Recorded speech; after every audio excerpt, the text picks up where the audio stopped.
Hi, wrestling fans. Thanks for clicking today's Reddit Rose report. All right, let's see what we got news today. And it's got some weird stuff as normal. Noted earlier, JBL mentioned a recent arm wrestling challenge from Titus O'Neil that RYBACK backed out of. RYBACK responded, "Thank you, internet people. For the record, Daniel Bryan created arm wrestling contest, not a challenge from Titus O'Neil. Says, internet, quit botching your news." I know he's not talking to me. Or I just slapped the crap out of him if you think he's telling me stuff like that. Yeah. Anyway, the Wrestling Observer newsletter reports that RYBACK is not well liked these days within WWE or around my house either. Even among people who used to have nothing but nice things to say about him. And I'll tell you more on this later. Says WWE NXT Charlotte, this was one of the headlines, recently had some minor surgery for an unknown injury. I don't think you ever do that. You either have a known injury and you get surgery, or you don't, unknown. Anyway, WWE's planning another show for their WWE network. It's called Where Are They Now, which I wouldn't mind seeing that myself. They used to have something like that. Remember, it was on, what, Saturday at 11 o'clock? And it was wrestling, Confidential, I think it was called. That was kind of neat to watch. I wonder if that's going to be on their network. Anyway, while WWE Diva Atlanta hasn't been on the road with Alexander Rusev at WWE live events, the plan is to bring them up to the main roster soon and together.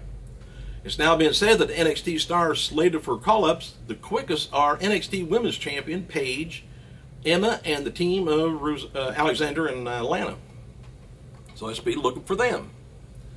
And as, been the case around in recent reports that, it's always been reported that Sting and WWE has been in talks and everything, but now the other thing is Sting hasn't signed a new contract with TNA yet. And he's only been signing like 1-year deals, but I'm not sure how it's going to work out this year.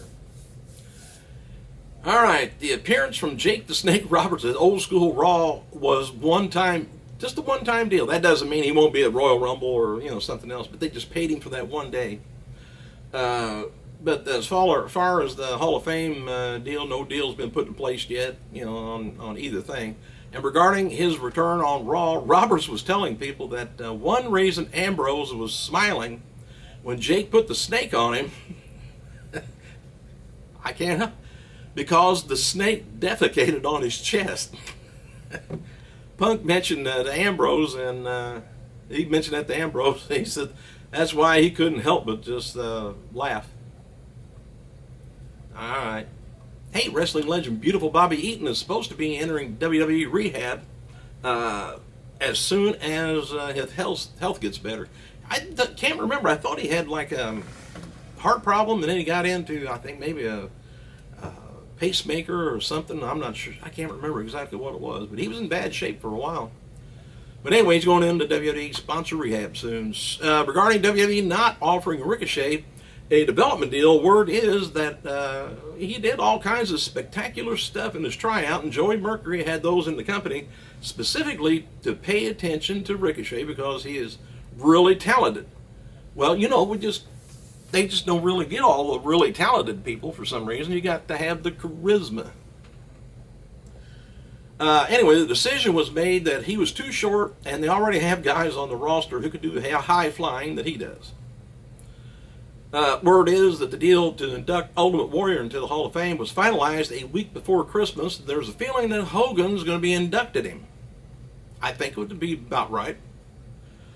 As seen on last night's main event, WWE had RYBACK come out and do laps around the ring at the end of each match, playing off his crazy new character on Twitter. And WWE website mentioned that the tweets and said RYBACK's actions on the main event were inexplicable as his recent tweets are. So I don't know, maybe just losing it, who knows.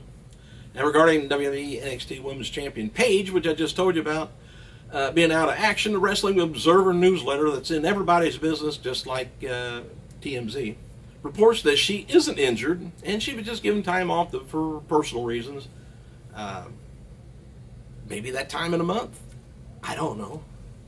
And as noticed, she tweeted this week that she will be back to work on Monday. There's more talk, I guess, of bringing Christian and Evan Bourne back. You talk about a high flyer. Well, Evan always is.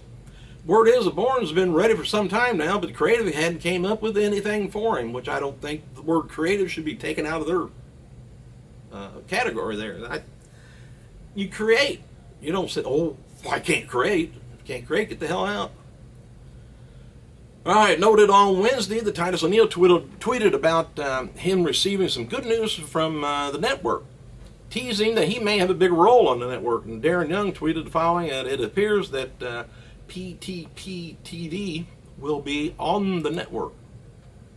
Primetime Players received some fantastic news. Says second day about the network launching in 40 days. Says millions of dollars. Deal to bring back Batista to WWE reportedly has been in the works, I guess, since September, and was signed off on or around October. They've been keeping things quiet from us, haven't they? Anyway, rumors of RYBACK versus Goldberg, which we've heard that rumor for a long time at WrestleMania 30, is said to be close to dead because both sides are still far apart on money. But it's not being completely ruled out, not just yet. So hang on. Goldberg's there. RYBACK's there. You just got to get Goldberg on board. But he may think it'd be a joke. He may not want to do that. It wouldn't be a joke to get that money, though.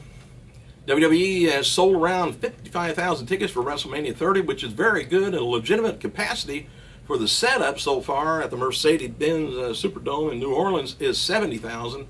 Although WWE likely claim a figure around 82,000 or more because they'll squish everybody in there as much as they can. The building attendance is, the record is 87,500 for a Rolling Stones concert in 1981. Everybody was smaller and tinier back then. We're all big and fat now, so they probably got a lot more people in there than we can now. And regarding Chris Jericho's return possibly being leaked on elevator ads in Toronto and in the Winnipeg Sun newspaper, WWE officials said the newspaper ad was a mistake, and they are denying that the elevator ad exists. WWE says, within WWE, some people are under the impression Jericho is returning for WrestleMania 30 season, while some say it's not. So there, you got some saying yes, some saying no. So you draw your own conclusion on that so far. The plan all along was for Daniel Bryan on the Wyatt family to turn. But it was more of a long-term plan until things changed and they did a big angle on Raw. There's wasn't any kind of a great debate or anything, about the decision to turn on him, but they just did a little sooner, I guess. Everybody wanted to holler yes. You can't do it when he was with it's just awful. Tonight's Genesis themed show episode of TNA Impact Wrestling will feature Sting taking on Ethan Carter II, the third. Bully Ray taking on Mr. Anderson. Madison Rayne taking on Gail Kim for the Knockout title. And Kurt Angle taking on Bobby Roode in the Steel Cage. Eric Young is going to be a special guest on TNA's interactive second screen experience tonight. And TNA's live event on January 10th in Briscoe, Tennessee drew 800 fans in a rare appearance by Sting. That's amazing. January 11th live event in McMinnville, Tennessee drew 1,200 fans, largely due to the local grassroots promotion, and Sting appeared at that show as well. Now a little update here. Mike Knox and Garrett Bischoff may be the next talent released from TNA following the departures of Wes Briscoe and Jay Bradley. We'll see on that.